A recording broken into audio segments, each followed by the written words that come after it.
Hello and welcome to Next Gen group. I am Aakash Rana. आज हम लोग डिस्कस करेंगे आईटीआर 2 फाइलिंग के बारे में। ITR 2 filing complete guide.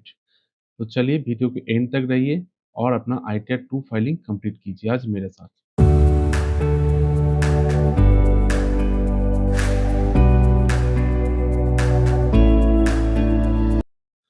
सबसे पहले हम लोग यहाँ पे देख सकते हैं कि आईटीआर 2 में आपको किस टाइप का एक एग्जाम्पल मैंने लिया है। एक एग्जाम्पल आपको यहाँ पे शो हो रहा है। तो उस एग्जाम्पल को हम लोग लेके आज हम लोग इसको कंप्लीट करेंगे। तो सबसे पहले देखिए यहाँ पे इनकम हेड क्या-क्या हो सकता है। सैलरी इनकम हो सकता है, income from house property, short term capital gain, long term capital gain, interest from savings, interest from fixed deposit, dividend income and other many receipt. Gift भी रिसिप्ट हो सकता है। सैलरी डिटेल्स भी आपके पास होना चाहिए। सबसे पहले आप अपना फॉर्म 16 और 26 एएस आप डाउनलोड कर लीजिए। डाउनलोड करने के लिए आप मेरे पुराने वीडियो का मदद ले सकते हैं। इसके बाद इनकम फ्रॉम हाउस प्रॉपर्टी से कैसे-कैसे इनकम हो रहा है, कैसे म्युनिसिपल टैक्स पेड हो रहा है, उसके बाद कितना टैक्स बन रहा है, ये सारा डिटेल्स आज हम लोग डिस्कस करेंगे। साथ-साथ हम लोग डिस्कस करेंगे कैपिटल गेन्स, एग्जेम्पशन के बारे में, टीडीएस के बारे में, इनकम टैक्स कैलकुलेशन के बारे में एंड फाइनल टैक्स समरी के बारे में आज हम लोग पूरा डिस्कस करेंगे।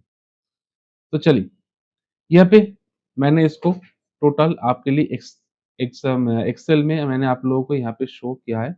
तो इस एक्सेल में आपको पूरा दिख जाएगा कि क्या-क्या हम लोग आज लिए हैं, उसी को लेके आज हम लोग पुट करेंगे और अपना आईटीआर 2 फाइलिंग कंप्लीट करेंगे। तो चलिए आप अपना पहले इनकम टैक्स पोर्टल फाइल में आ जाइए। यहाँ पे आप लोग अपना लॉगिन कर लीजिए। लॉगिन करने के बाद आप ई फाइल में जाके यहाँ पे फॉर्म 26 एएस आप डाउनलोड कर लीजिए और फॉर्म 16 आपको अपने एम्प्लॉयर से आपको रिसीव हुआ है, उसको भी आप साथ में रख के 26 एएस एंड फॉर्म 16 को मैच कर लीजिए। मैच करने के बाद फिर आपको यहाँ पे असेसमेंट ईयर आपको सिलेक्ट करना होगा। असेसमेंट ईयर आप online, then continue, then start new filing, individual, start ITR 2। आज हम लोग आईटीआर 2 फाइलिंग फिलअप करेंगे। Then let's get started.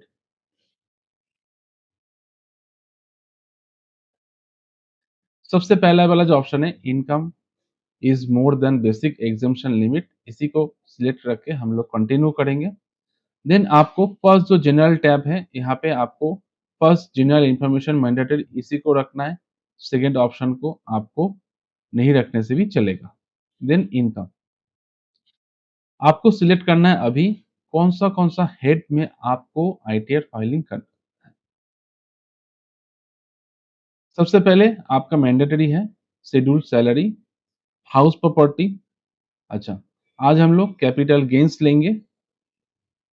इसके लिए शेड्यूल ऑफ कैपिटल गेन्स ये शॉर्ट टर्म के लिए है, लॉन्ग टर्म के लिए है 112A। तो दोनों ही हम लोग लेंगे, शॉर्ट टर्म भी एंट्री करेंगे, लॉन्ग टर्म भी एंट्री करेंगे। देन अगर आपको क्रिप्टो से अगर कुछ भी इनकम है तो आप इसको सिलेक्ट रख कर सकते हैं। आज हम लोग क्रिप्टो एंट्री नहीं देखेंगे। देन आपको आ जाता है शेड्यूल एसआई स्पेशल रेट, जो आपको अगर आपने क्रिप्टो में डील किया है तो आपको ये चार्जेस है स्पेशल रेट। देन आपको शेड्यूल ईआई जो आपको एग्जेम्पशन इनकम इसको रखना है। देन आपका आ जाता है शेड्यूल एफएसआई। अगर आपका फॉरेन में कोई एसेट है या फॉरेन में आप इन्वेस्टर है, फॉरेन कंपनी में आप इन्वेस्ट करते हैं, तब आपको इसको सिलेक्ट करना है। अगर नहीं है तो आप इसको अनटिक रख सकते हैं। Then schedule TR. Schedule TR क्या है? मान लीजिए कि इंडिया के साथ आपका कोई बाहर कंट्री में भी आपका टैक्स डिडक्ट हुआ है, वहाँ पे भी आपका कुछ इनकम है जहाँ पे आपको टैक्स आपको पे करना पड़ा। बट इंडिया के साथ उस कंपनी का टाई अप है टैक्स रिलेटेड, तो वहाँ पे जो आपको टैक्स डिडक्ट हुआ है, वो डिडक्शन यहाँ पे आपको क्लेम मिल जाएगा, अगर इंडिया के साथ उस कंपनी का टाई अप है। तो अगर ऐसा सिचुएशन आपके पास साथ है, तो आप इसको टिक कर सकते हैं, नहीं तो आप इसको अनटिक ही रहने दीजिए, अगर ऐसा नहीं है। देन डिडक्शन, देखिए डिडक्शन में तो हम लोग को कुछ भी न्यू टैक्स रेजिम में अलाउ नहीं है, तो हम लोग डिडक्शन में इतना कुछ भी नहीं देखेंगे, जैसा है वैसा रहने देंगे। देन टैक्स, टैक्स आप ओनली जो ई शॉप है इसको आप अनटिक कर दीजिए, बाकी जो है इसको आप एज यूजुअल रहने दीजिए। देन अभी हम लोगों का आ जाता है सीएल ए एंड बाफला। हाँ, देन आपको ये जो CYL है, ये आपका सेटअप के लिए है। मान लीजिए आपने ला म्यूचुअल फंड में कुछ भी लॉसेस किया है, शेयर में कुछ भी लॉसेस किया है, तो आपको ये सेटअप करने के लिए है। बाफला भी आपका सेम है, सेटअप के लिए है, दोनों ही। इसको एज़ यूजुअल जो है रहने दीजिए। इस शेड्यूल को जो है एज़ यूजुअल आप इसको रहने दीजिए, एएमटीसी भी आपको चाहिए। देन हमको कंटिन्यू बटन में जाना है and skip the questionnaire. Then यहाँ पे आपका एज़ यूजुअल जो है, वो आपका यहाँ पे आ गया है। अभी हमको एक-एक करके इसको सारा डिटेल्स को हमको कंप्लीट करके आईटीआर 2 फाइलिंग अभी हमको कंप्लीट करना है। सबसे पहले फर्स्ट ऑफ ऑल आपका general personal information. General personal information में आप अपना पर्सनल इन्फॉर्मेशन ऑन कॉन्टैक्ट ये आप चेकआउट कर लीजिए। बहुत ही ईज़ी है, आपको बस सिंपली प्राइमरी एड्रेस और सेकेंडरी एड्रेस को येस करना है अगर सेम है, और अगर नहीं है तो आपको नो करके आपको सेकेंडरी एड्रेस भरना है। हम लोग सीधा आ जाते हैं फाइलिंग स्टेटस पे। फाइलिंग स्टेटस में 139 जो है आप ड्यू डेट के पहले करें तो इसलिए 139। न्यू टैक्स रीजन जो है इसको एज़ यूजुअल आपको रख देना है। रेसिडेंस स्टेटस आपको resident and condition for resident 182 days इसको सिलेक्ट करना है। बाकी आप यहाँ पे जो है आप इसको नो कर दीजिए। देन आपको सीधा जाना है कि अगर आप किसी कंपनी के डायरेक्टर हैं, प्रीवियस ईयर में रिपीट डायरेक्टर थे, तभी आपको येस करना है, नहीं तो आपको नो करके आगे बढ़ना है। अगर कोई आप अनलिस्टेड इक्विटी शेयर में अगर आप होल्ड किए हैं, तो आपको येस करना है, नहीं तो आपको नो करके आगे बढ़ना है। बैंक डिटेल्स आपको मेक श्योर करें आपका जितना बैंक डिटेल्स है आप इसको ऐड एंड अदर कर दें। Minimum 1 bank statement mandatory for refund. Then simply आपको कन्फर्म कर देना है। अब हम लोग का अभी जनरल पर्सनल इन्फॉर्मेशन वाला टैब हम लोग का कंप्लीट हो गया। नाउ शेड्यूल सैलरी वाला। जैसे हम लोग शेड्यूल सैलरी में जाएँगे तो आपको अभी ग्रॉस सैलरी में आपको यहाँ पे पूरा डिटेल्स आपको यहाँ पे फिल अप करना होगा। डिडक्शन आपको यहाँ पे ऑटोमेटिक शो हो जाएगा जो स्टैंडर्ड डिडक्शन है, ये करके आपको सेव करना है। तो चलिए फटाफट हम लोग इसको ग्रॉस सैलरी वाला को कंप्लीट कर लेते हैं। ग्रॉस सैलरी में आपको name of the employer, I assume कि एक एम्प्लॉयर आपका है एबीसी लिमिटेड। आपको अपना एम्प्लॉयर का डिटेल्स भरना है। अगर यहाँ पे शो नहीं हो रहा है तो, अगर आपके केस में ऑटोमेटिक शो हो रहा है तो आपको यहाँ पे कुछ नहीं करना है, आपको सिंपली कन्फर्म कर देना है। अगर नहीं हो रहा है तो आपको मैन्युअली भरना होगा। देन यहाँ पे हम अदर सिलेक्ट कर रहे हैं। एड्रेस हम लोग कुछ भी दे देते हैं। टाउन, सिटी हम लोग कुछ भी दे देते हैं। स्टेट एक एज़म्पशन हम लोग ले लेते हैं, दिल्ली या फिर पिन कोड नो। अभी आपको सैलरी एज़ पर सेक्शन आपको डालना है, नेचर ऑफ सैलरी, आपको बेसिक सैलरी, अलाउंस ये सारा एक-एक करके आपको यहाँ पे एंट्री करना है। तो चलिए आप अपना फॉर्म 16 ओपन कर लीजिए। ओपन करके आप यहाँ पे एज़ यूजुअल जो है आपको फॉर्म 16 में basic salary, dearness allowance, convince allowance एक-एक करके आप इसको ऐड कीजिए। हम लोग अभी ऐड कर लिए, यहाँ पे जो-जो हम लोग का एग्ज़ाम्पल हम लिए थे, उसी हिसाब से हम लोग इसको ऐड कर लिए। नाउ आपको अगर और भी कुछ है, तो आप ऐड अनदर करके इसको ऐड कर सकते हैं। जैसे आप देखेंगे जो-जो अलाउंस आप यहाँ पे ले रहे हैं, ऑलरेडी ऐड अनदर में वो हटते जा रहा है। बाकी जो-जो है आप इसको ऐड कर सकते हैं। देन वैल्यू ऑफ पर क्यूस्टिक अगर आपके केस में कुछ भी पर क्यूस्टिक है, तो आपके ऐप में ऐड कर दीजिए। नाउ अब इतना करने के बाद आपको सिंपली अभी सेव कर देना है। तो हम लोगों का सेव हो गया। सेव होने के बाद हमको ऑलरेडी 75,000 का स्टैंडर्ड डिडक्शन शो हो गया। ना हमको सिंपली कन्फर्म कर देना है। जैसे हम कन्फर्म किए तो मेरा सैलरी सेक्शन वाला ये कंप्लीट हो गया। नाउ हमको अभी हाउस प्रॉपर्टी वाला सेक्शन कंप्लीट करना है। हाउस प्रॉपर्टी हमको क्या करना है? हाउस प्रॉपर्टी हमको ऐड करना है। कहाँ पे? एड्रेस देके जहाँ पे मेरा हाउस प्रॉपर्टी है, जो उसको मैंने रेंट पे दिया है, लेट आउट किया है, वो एड्रेस यहाँ पे भरना होगा। हाँ, आप लोग भर लिए address. Owner of the property आपको सेल्फ करना है। अगर प्रॉपर्टी को-ओन्ड है तो येस, नहीं तो नो रहने दीजिए। टाइप ऑफ प्रॉपर्टी आपने इसको लेट आउट मतलब रेंट पे दिया है, तो लेट आउट किए हम लोग। आपको यहाँ पे टेनेंट का डिटेल्स आपको ऐड करना है, अगर आपका रेंट आप 1 लाख के ऊपर आप अगर आप रिसीव कर रहे हैं। हम लोग एज़्यूम कर रहे हैं कि हम 1 लाख के नीचे मेरा रेंट टोटल रिसीव हुआ है, तो ग्रॉस रेंट रिसीव्ड मैंने यहाँ पे 95,000 में डाल रहा हूँ। उसके बाद टोटल टैक्स पेड मैंने 5,000 टोटल लोकल अथॉरिटीज को मैंने पेमेंट किया है 5000 टैक्स। इतना करने के बाद 30% ऑटोमेटिक डिडक्शन आ गया एज पर द रूल्स। 63,000 मेरा हाउस प्रॉपर्टी से इनकम शो हो गया। बस हमको सिंपली इसको सेव करना है। सेव करके कंफर्म कर दिए तो हम लोग का हाउस प्रॉपर्टी वाला सेक्शन भी हम लोग का कंप्लीट हो गया। नाउ मेरा personal information, salary information and house property वाला इन्फॉर्मेशन मेरा कंप्लीट हो गया। अभी हम लोग बढ़ेंगे नेक्स्ट। अभी अभी हम लोग बात करेंगे जो आपका लॉन्ग टर्म और कैपिटल गेन और शॉर्ट टर्म कैपिटल गेन के बारे में। ये हम लोग को कैपिटल गेन में हमको फिलअप करना है। देखिए आपको जो शेड्यूल ऑफ कैपिटल गेन ये वाला ऑप्शन दिख रहा है आपको। ये वाला ऑप्शन में आपको शॉर्ट टर्म का मिल जाएगा, लेकिन लॉन्ग टर्म के लिए आपको यहाँ पे जो शेड्यूल आप देख रहे हैं, शेड्यूल 112A, इसमें आपको फिलअप करना होगा। देखिए बेसिकली लॉन्ग टर्म और शॉर्ट टर्म इसके पहले भी मैं डिस्कस कर चुका हूँ। लॉन्ग टर्म और शॉर्ट टर्म क्या है? आपको जो आप लॉन्ग टर्म के लिए आप इन्वेस्ट किए, चाहे वो प्रॉपर्टी हो सकता है, चाहे वो म्यूचुअल फंड हो सकता है। अगर आपके पास म्यूचुअल फंड है, अगर म्यूचुअल फंड आप यहाँ पे एंट्री करना चाह रहे हैं, तो आपको जीरोधा हो गया, आपका ग्रो हो गया, एनी अदर आपका जो भी ब्रोकर अकाउंट है, ब्रोकर अकाउंट से आपको स्टेटमेंट डाउनलोड करना है। सिंपली उन लोगों का ऐप है या वेबसाइट है, वहाँ पे जाके आपको स्टेटमेंट डाउनलोड करना है फाइनेंशियल ईयर वाइज़। जैसे आप फाइनेंशियल ईयरवाइज़ आप डाउनलोड करेंगे, वहाँ पे सेल प्राइस और परचेज़ प्राइस और कॉस्ट ऑफ एक्विजिशन ये सारा डिटेल्स वहाँ पे आपको मिल जाएगा।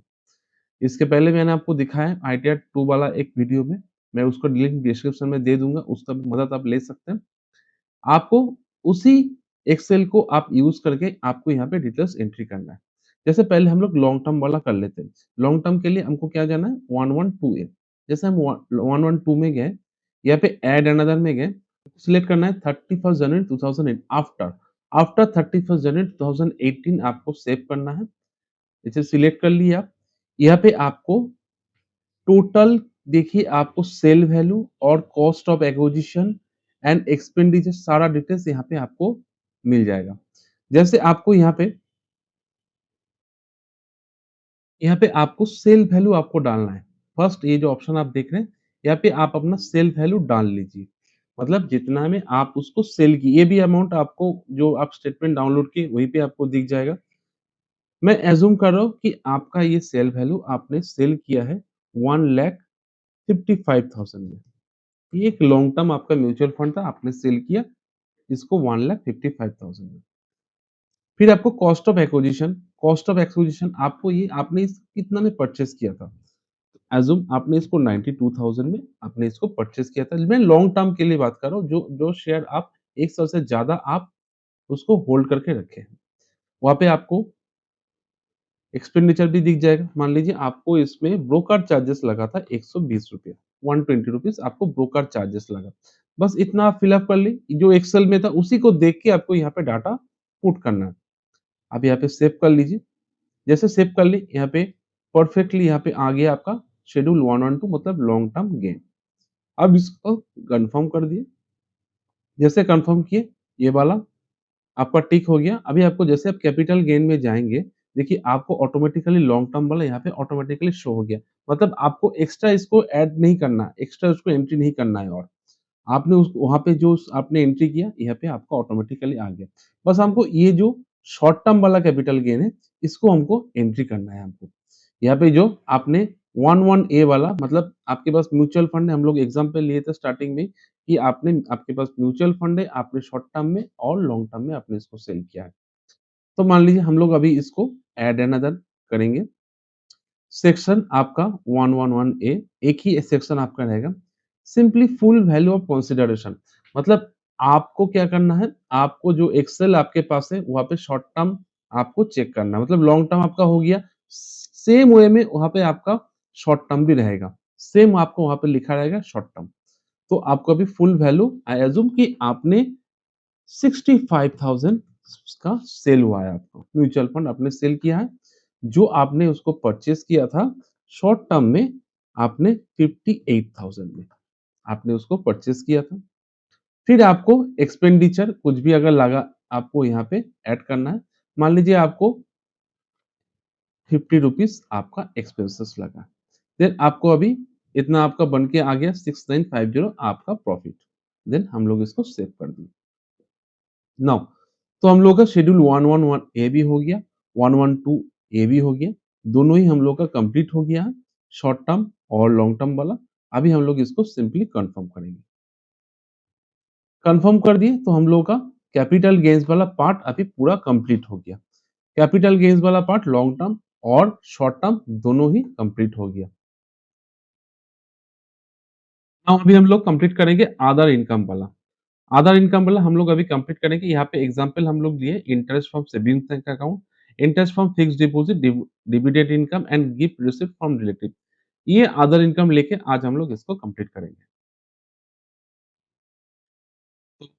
हम लोग other income, schedule from other income, इस ऑप्शन में हम लोग चले गए। यहाँ पे हमको डिविडेंड हम लोग कितना लिए थे? डिविडेंड हम लोग लिए थे, डिविडेंड हम लोग 50,000 लिए हैं। 50,000 डिविडेंड इनकम हम लोग यहाँ पे ले लिए। परफेक्टली हम लोग डिविडेंड इनकम ले लिया। अभी हम savings bank interest from savings bank interest इसको हम लोग लिए 40,000। assumption एक as per example wise fixed deposit हम लोग लिए 50,000। ओके, ये इतना हम लोग का कंप्लीट हो गया। देन अभी हमको क्या करना है? फ्रॉम गिफ्ट रिसिप्ट फ्रॉम, इसको नेचर ऑफ इनकम इसको हमको डिलीट कर देना है। इसको हम लोग डिलीट कर देंगे। एड एनी अदर, यहाँ पे हम लोग देंगे गिफ्ट फ्रॉम रिलेटिव। कितना इनकम किए हम लोग? 50,000। बस हो गया हम लोग का ये वाला अदर सेक्शन वाला कंप्लीट हो गया। अगर आपके केस पे और भी कुछ है, अगर आपके केस पे और भी कुछ आप सेक्शन ऐड करना चाह रहे हैं, यहाँ पे आप देख लीजिए क्या-क्या सेक्शन आप लोग के हैं। अगर आपके केस पे जैसे यहाँ पे rental income from machinery, plant, building etc, अगर आपने कोई मशीनरी, प्लांट, बिल्डिंग आपने रेंट में दिए, वहाँ पे आपको रेंटल मिल रहा है, तो आपको यहाँ पे वो जो जितना आपको रेंट मिला है, ये आपको यहाँ पे एंट्री करना होगा। तो इसको आप देख लीजिएगा आपके हिसाब से। अगर फैमिली पेंशन मिल रहा है तो आप इसको भी देख लीजिए, चेकआउट कर लीजिएगा। और एनी अदर टाइप ऑफ अगर कुछ भी आपको इनकम हुआ है, आपके बैंक खाते में रिसीव हुआ है, तो आप इसको ऐड अनदर करके आप नेचर ऑफ इनकम लिख के आप इसको डाल सकते हैं। डाल के बाद सिंपली आपको सेव कर देना है।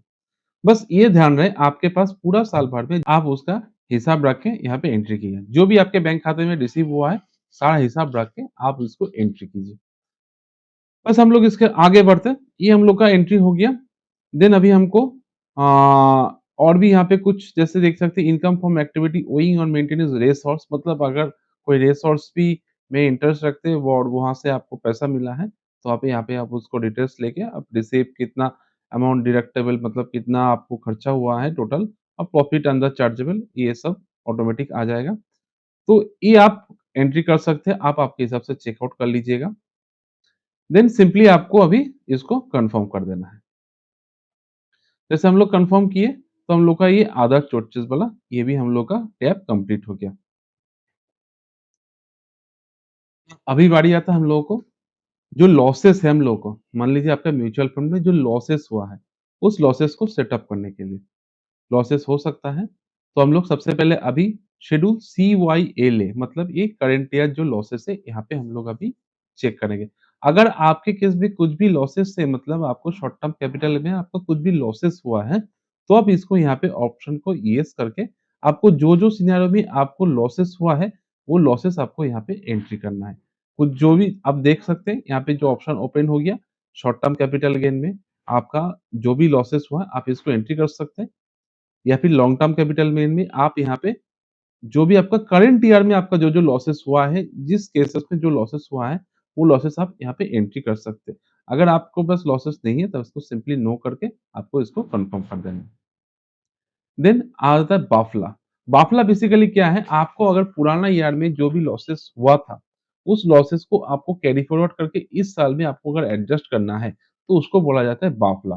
तो सिंपली सेम तरीके से आपको यहाँ पे येस करके जो आपका पुराना ईयर का जो लॉसेस था, आपको पुराना ईयर का असेसमेंट ईयर आपको डाउनलोड करना है। वहाँ पे जो आपका लॉसेस जहाँ पे दिख रहा है, जिस केस में लॉसेस करना है, उसके अगेंस्ट में आपको यहाँ पे आप उसको एडजस्ट कर सकते हैं। अगर नहीं है, तो सिंपली नो करके आप इसको कन्फर्म कर दीजिए। तो बेसिकली ये दोनों लॉसेस के लिए था। आप लोग इसको एक बार देख लीजिए कि लॉसेस के लिए आपको कैसे सेटअप करना है। देन आ जाता है आपको शेड्यूल एसआई वाला। शेड्यूल एसआई में आपको जो भी आपका जो शॉर्ट टाइम कैपिटल है, जो टैक्स आपका बन रहा है, उस टैक्स के ऊपर आपको यहाँ पे अभी इसको फिल अप करना है। जैसे यहाँ पे आप देख सकते हैं, आपका जो शॉर्ट टर्म में कैपिटल गेन हुआ है, उसके ऊपर आपको यहाँ पे 20% आपको चार्जेस लगा है। इसी तरह आपको यहाँ पे 12.5% आपका जो लॉन्ग टर्म में जो गेन हुआ है, उसके ऊपर आपको यहाँ पे एसटीडी लगा है। ये टोटल मिला के आपको यहाँ पे लास्ट में आप जाके देख सकते हैं कि आपको टोटल आपका कितना टैक्स बन रहा है। ये करके आपको सिंपली कंफर्म कर देना है, चेक करके आपको कंफर्म कर दिए आप, तो ये वाला भी आपका कंप्लीट हो गया। हाँ, अभी हम लोग डिडक्शन का बात करेंगे, तो चलिए डिडक्शन में हम लोग जाते हैं। यहाँ पे आप देख सकते हैं कि आप न्यू रिजिम में हैं, तो आपको कुछ भी डिडक्शन नहीं मिलेगा, ओनली सेंट्रल गवर्नमेंट के अगर आपके पेंशन्स खाते में कुछ भी आपके एम्प्लॉयर ने एनपीएस खाते में कुछ भी अमाउंट डाला है, तो बस उसी को आपको यहाँ पे एंट्री कर सकते हैं। तो आई अज़्यूम कि आपको 25,000 इस साल आपको एनपीएस खाते में जमा हुआ है आपके एम्प्लॉयर से। तो यहाँ पे बस आपको एडिट करके आप उसको डाल दिए, बस आप कन्फर्म कर दीजिए। अगर आपके केस में है, तो आपके पास स्टेटमेंट है, प्रूफ है, तो अभी डालिएगा। बिना मतलब का मत डालिएगा क्योंकि वो ऑटोमेटिकली डाटा फेच होता है। उसके बाद आ जाता है एक्ज़ेम्प्ट इनकम, ये बहुत इम्पोर्टेंट चीज़ है। वैसे मान लीजिए अगर आपका एग्रीकल्चर इनकम है, तो आपको यहाँ पे डालना है और अगर ऐसा नहीं है, तो सिंपली मान लीजिए आपके पास दूसरा कुछ इनकम है हुआ है, एग्ज़ेम्प्ट है। मान लीजिए आपने अपने पेरेंट्स से कुछ उधार में पैसा लिया है या फिर एनी अदर आपने कोई लोन लिया है जो आपके खाते में डिसबर्स हुआ है, तो आपको अदर इनकम में जाके आपको यहाँ पे डालना है, ये वाला option receipt not in the nature of income यहाँ पे डाल दीजिए। आपके जो भी आपके मान लीजिए कि अ, बोरो फ्रॉम पेरेंट्स आपने मान लीजिए आपने अपने पेरेंट्स से 10 लाख रुपए उधार लिए, बोरो किए। बस आपको सिंपली इसी तरह जो भी आपने लोन लिया है, जो आपके लोन आपके खाते में डिसबर्स हुआ है, इसको आपको सिंपली यहाँ पे ऐड कर देना है। आप इसको और भी ऐड कर सकते हैं। मैं एक लोन का एग्ज़ाम्पल लिख देता हूँ आपको। मान लीजिए आपने लोन लिया है, लोन फ्रॉम प्राइवेट इंस्टीट्यूट। आपने मान लीजिए अपने खाते पे 15 लाख का कोई प्राइवेट इंस्टीट्यूट से आपने लोन लिया है, जो आपके खाते में डिसबर्स हुआ है। बस आपको सिंपली डाल के आपको सेव कर देना है। बस इतना कर लिए, फिर आप इसको कन्फर्म कर दिए। तो आपका ये वाला पार्ट भी कंप्लीट हो गया। अभी हम लोग का टोटल इनकम वाला पार्ट यहाँ पे शो हो गया। जो-जो आपने डाटा एंट्री किया है, उसी के हिसाब से आपको यहाँ पे टोटल इनकम एग्रीगेट इनकम 9,66,000 ये आपका आ गया। अब डाटा एक बार चेक कर लीजिए, जो भी आपने डाटा अभी तक एंट्री किया है, बस वही डाटा आपका यहाँ पे शो होगा।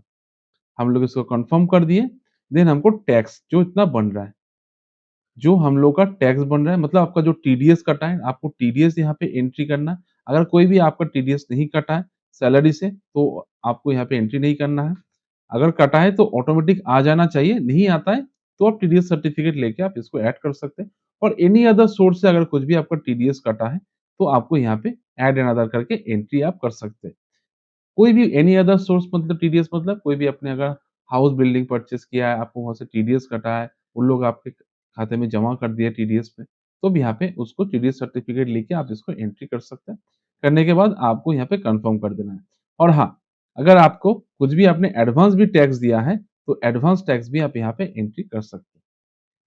फिर हम लोग इसको सिंपली आपको computation of total income and liability ये लास्ट वाला जो टैब है, आपको यहाँ पे जितना टैक्स बन के आ रहा है, जैसे इस केस में रिफंड 0 है, अमाउंट पेबल 1340 है ओनली मतलब इतना उनको पे करना है। पे करने के बाद उनका ये आईटीआर फाइलिंग कंप्लीट हो जाएगा। करने के बाद proceed to validation and after that आपको वो टिक करके आपको लोकेशन लिख के आपको सबमिट करना है। फिर दोबारा आपको एक पेज ओपन हो जाएगा कि कितना-कितना आपका टोटल आप सबमिट कर रहे हैं, इतना आपका टैक्स बन रहा है, इतना आपका टैक्स आपने पेमेंट किया है, करके आपको आधार ओटीपी से ई-वेरीफाई करना है। मेक श्योर करें कि आधार ओटीपी से ज़रूर ई-वेरीफाई करें क्योंकि बिना ई-वेरीफाई का आपका फाइलिंग कंप्लीट नहीं होगा। तो चलिए हम लोग इसको आगे बढ़ के नहीं देखेंगे क्योंकि इसके पहले पुराना वीडियो में हम लोग इसको कंप्लीट कर चुके हैं। तो आप लोग पुराना वीडियो का मदद कर ले सकते हैं। पॉजिटिव वेरिफिकेशन हम लोग कैसे करेंगे वहाँ से हम लोग देख सकते हैं। तो चलिए हम लोग आज आईटीआर 2 एक कंप्लीट एग्जाम्पल आज हम लोग कंप्लीट कर लिए। जो-जो हम लोग देखे ये एक आपका एग्जाम्पल था, लाइव एग्जाम्पल था। आप लोग अपने हिसाब से जो आप लोगों का है उसी को लेके आप अपना डाटा को फिल अप कीजिए।